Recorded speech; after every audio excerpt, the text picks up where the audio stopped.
On a cold November day in 1940, as bombs rained down in the middle of World War II, a child was born in San Francisco. His parents named him Lee Junfan, meaning return again, but the world would later know him as Bruce Lee, a name that would echo across continents long after his life had ended. His birth wasn't ordinary. His father was a Cantonese opera star, and his mother came from a prominent Hong Kong family. Yet Bruce's early life was anything but stable. He was born into chaos, and his life would mirror that chaos in both its challenges and its power. As an infant, he was taken back to Hong Kong, where the streets were alive but dangerous, filled with post-war tension and growing gang violence. He appeared in films as a child actor, not by choice, but because his family needed the income. His charisma on screen was natural, his energy electric. Even as a boy, he had an intensity that made people turn and look, but behind the lights and camera, Bruce was often in trouble. He was restless, angry, wild. He got into street fights regularly, not out of hate, but because he had too much fire and didn't know where to put it. His father noticed that fire and took him to a Wing Chun master named IP Man. Bruce was just 13 when he stepped into the wooden-floored training room for the first time, and what he found there changed everything. The discipline, the focus, the movement, the flow of Wing Chun. It gave his chaos direction, it turned his fists into philosophy, and it gave him his first true love, martial arts. But Bruce was not a typical student. His mind was not built to follow. He questioned everything. He modified forms. He experimented with speed and footwork. He asked why more than he copied how, and many older students disliked him for it. But Bruce didn't want to be a mirror. He wanted to be original. Despite his progress in martial arts, his street life continued. He would fight gang members in alleyways, run from the police, and get suspended from school. His parents feared for his life, and at the age of 18, after one particularly dangerous street fight, they made a decision that would change his destiny. They sent him back to America to live a disciplined life and continue his education. When Bruce arrived in Seattle, he was alone, 19 years old, carrying a suitcase and a dream. With no money, no security, no name in the West, he worked as a waiter in a restaurant owned by a family friend. He slept in a tiny room above the kitchen. He taught martial arts in local parks and garages, charging very little because he didn't yet understand the value of his talent.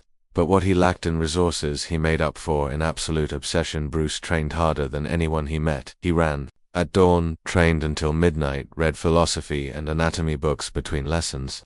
He didn't just want to be a fighter, he wanted to understand the human body, the mind, the spirit. He believed that martial arts was not about violence, it was about expressing the self completely. His motto was simple: using no way as way, having no limitation as limitation. He enrolled at the University of Washington studying philosophy, but even in classrooms, he would challenge professors, question theories, and relate every idea back to movement, to flow, to energy. He was blending East and West logic and instinct, body and soul. He was creating something new, and he didn't even know it. Yet in 1964, Bruce performed at a martial arts demonstration in Long Beach, California, where he showed such speed and control that it stunned everyone in the audience. Punches so fast the camera could barely catch them, kicks that looked like illusions in motion. That single performance opened doors. People wanted to train with him, learn from him, be like him. But Bruce never wanted followers, he wanted thinkers. He would say, "I'm not teaching you how to fight, I'm teaching you how to find yourself." He married Linda Emery, a fellow student from the university,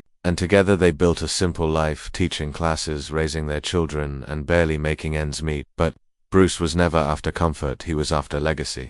He once wrote, "The key to immortality is first living a life worth remembering." But not everyone appreciated his teachings, especially the traditional Chinese martial arts community. Some masters believed he was disrespecting tradition by teaching non-Chinese students. One group even issued a challenge: fight our chosen representative, and if you lose you must stop teaching. Bruce accepted the fight and won, but the experience frustrated him. It took too long. He believed fighting should be fluid, not restricted by form. That fight changed Bruce forever. He stopped teaching traditional styles and began developing his own philosophy of combat, which he later called Jeet Kune, do the way of the intercepting fist. It wasn't a style, it was anti-style. No rules, no patterns, only adaptability, simplicity, and directness. He believed the best style was no style, the best move was the one that worked. Bruce's mind was now in overdrive. He wrote thousands of pages of notes, developed his own training routines, pushed his body to new limits. He would do one-finger push-ups, 200 punches, and running with weights tied to his legs. He was relentless, not to impress others but to conquer himself. His breakthrough in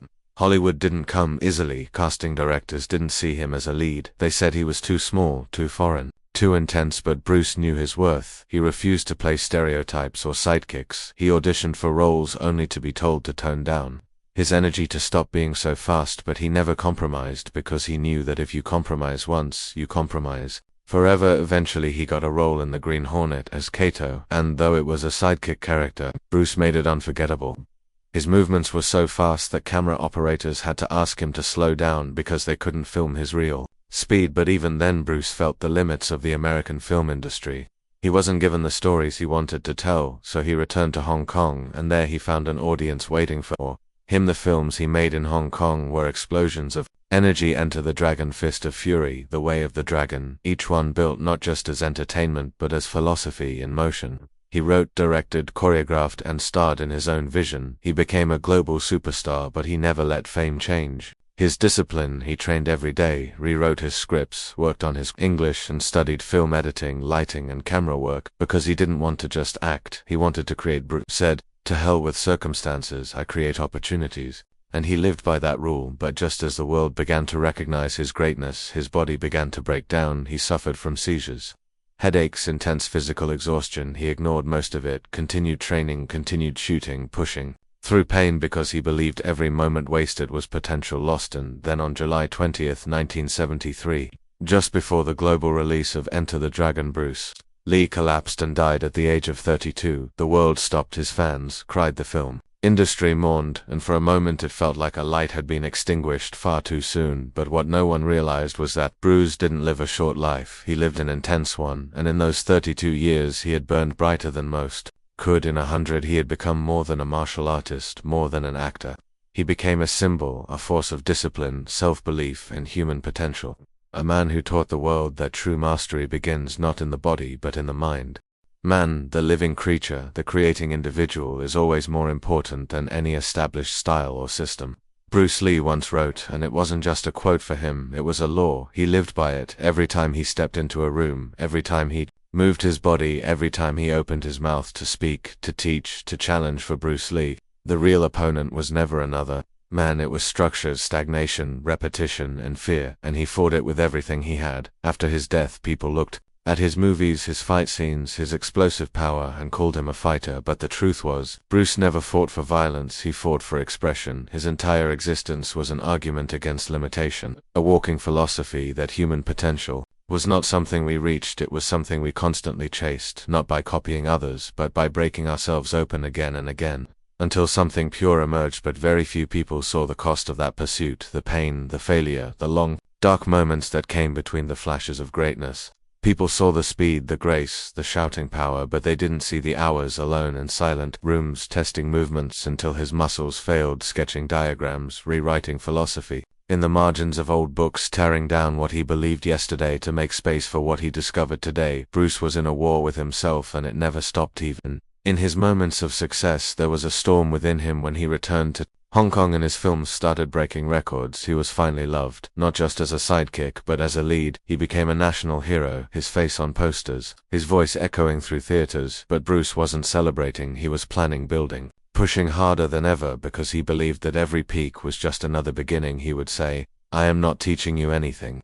I am only helping you to explore yourself." Nothing more. He trained like he was preparing for a war. His body became a machine, not through genetics but through brutal design. He would punch walls, hold sit-ups for 5 minutes straight, throw kicks while blindfolded, run with weights, shadow fight with mirrors, analyze his reflection frame by frame, trying to understand the smallest movements, because to him greatness wasn't magic.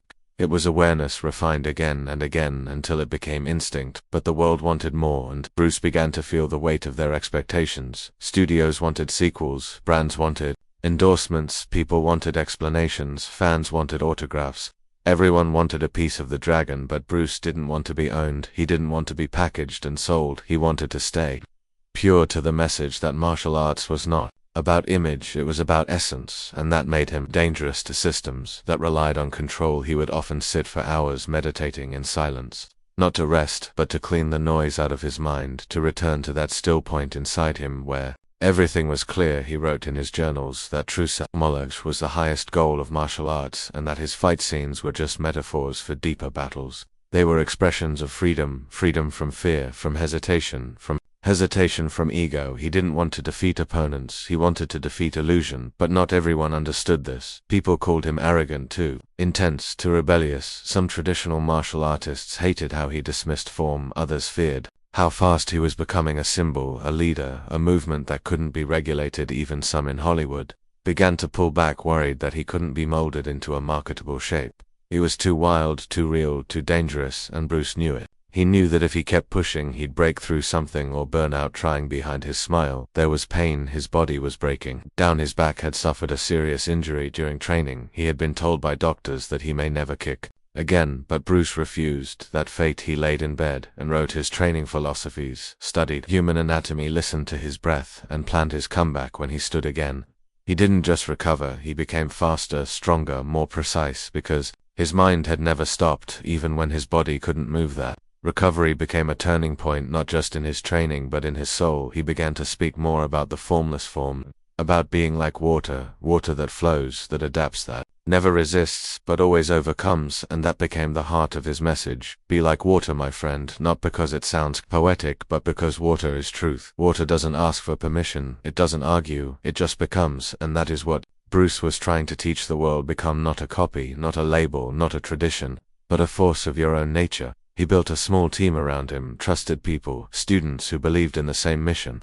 He wrote scripts, directed scenes, adjusted camera angles by himself. He wanted every frame of his film to speak, not just to the eyes but to the soul, because he didn't see cinema as entertainment. He saw it as philosophy in motion, and when Enter the Dragon was being made, he knew this was not just a film, it was a declaration. It was a message from east to west, that discipline, culture, and strength knew no borders. He choreographed each fight as if it were a dance of meaning, every move telling a story not just of battle but of becoming. When he fought with nunchucks, it was not to impress, it was to remind the world that power is not in the weapon, it is in the one who wields it. When he walked through mirrors in that final battle, it was not for drama, it was a metaphor that the real enemy is always your reflection. He poured his entire soul into that film, working through pain, through heat, through exhaustion, because he believed this was his message to the world. He was not just acting, he was documenting truth. Truth about movement, about fear, about spirit, and what he left behind in that movie wasn't just legacy, it was a mirror for every person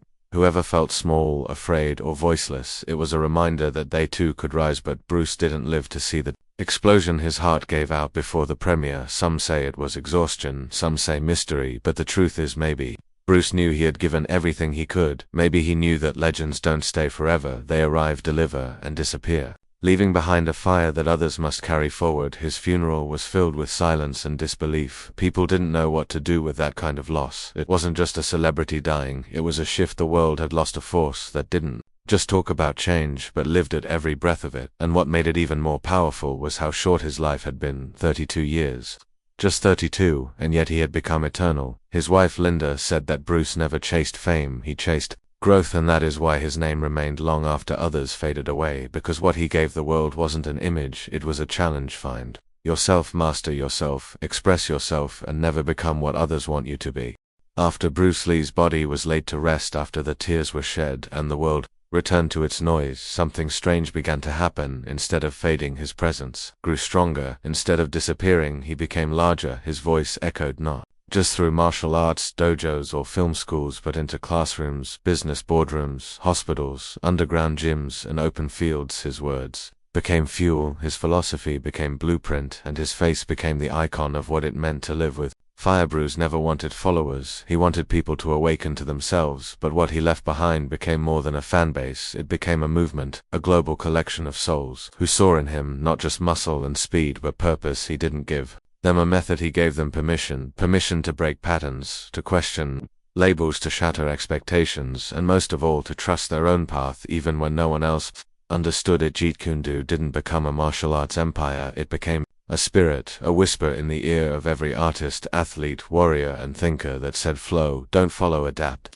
don't obey, move, don't mimic. Thousands of fighters began studying his footwork, his techniques, his explosive timing, but the real warriors weren't copying him, they were awakening through him. They were discovering that power wasn't just in fists, it was in awareness, in honesty, in disciplining. The years after his death, Bruce's books were published, his notes compiled, his interviews translated, and every time someone heard him speak, they felt as if he were still alive because his ideas weren't locked in time. They were timeless. He talked about identity, fear, creativity, confidence, and each sentence hit like a punch because it came from a man who lived every word he wrote. Absorb what is useful, discard what is not, add what is uniquely your own, and those words became a compass for millions. Not just in fighting, but in music, in writing, in education, in leadership. People who had never thrown a punch in their life still found strength in Bruce's voice because he wasn't speaking to fighters, he was speaking to humans and telling them that limits are least in schools. Teachers began using his quotes to inspire students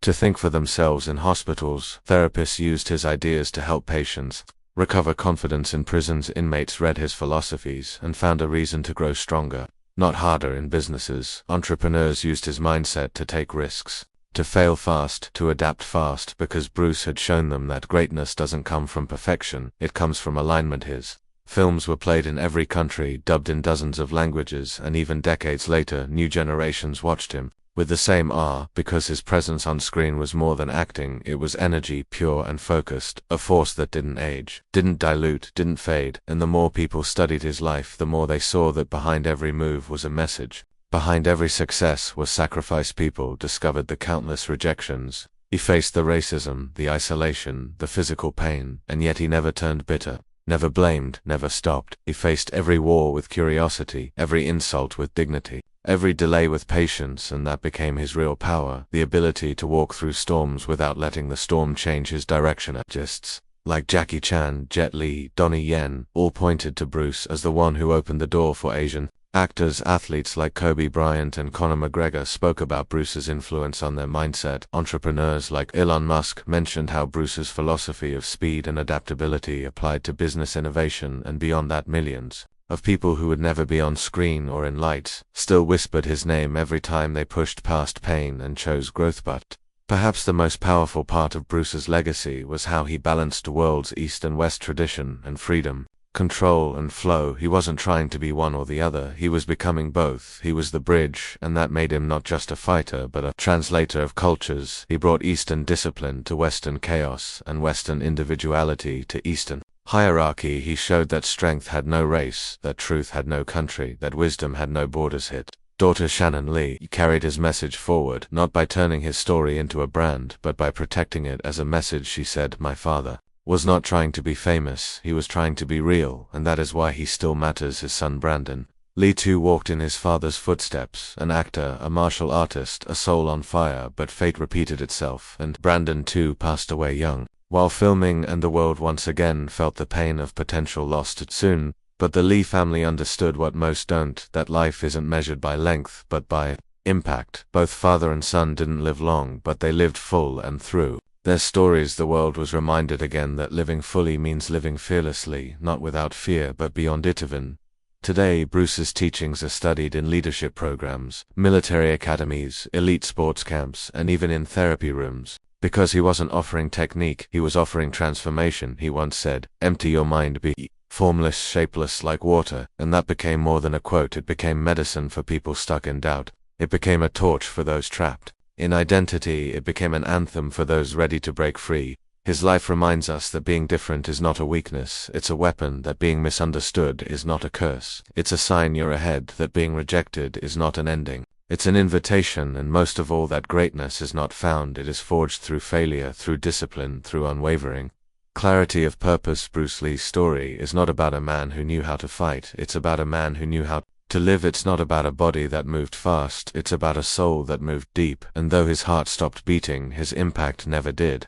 Because legends don't retire, they ripple, and Bruce's ripple became a wave that lifted generations. He taught us that it's not enough to be strong, you must be aware. It's not enough to move fast, you must move true. It's not enough to fight, you must fight for something. And in doing so, he didn't just break boards or box office records, he broke the illusion that one man couldn't change the world. So when you wake up tired, when you feel small, when the world laughs at your dream, remember this: Bruce was once just a restless boy fighting in alleyways, kicked out of schools, rejected from roles, told he was too foreign, too short, too intense, and he used every one of those moments not as an excuse to quit, but as fuel to become undeniable. He didn't wait for permission, he didn't wait for acceptance. He moved like water, like fire, like truth, and even now his words wait for you not to memorize them, but to live them. Be yourself, express yourself, have faith in yourself, and never settle for less than what your soul knows. You are meant to become, because as long as there is someone willing to rise, someone willing to stand, someone willing to move with purpose and peace, Bruce Lee is not gone. He is alive in every heartbeat that refuses to quit.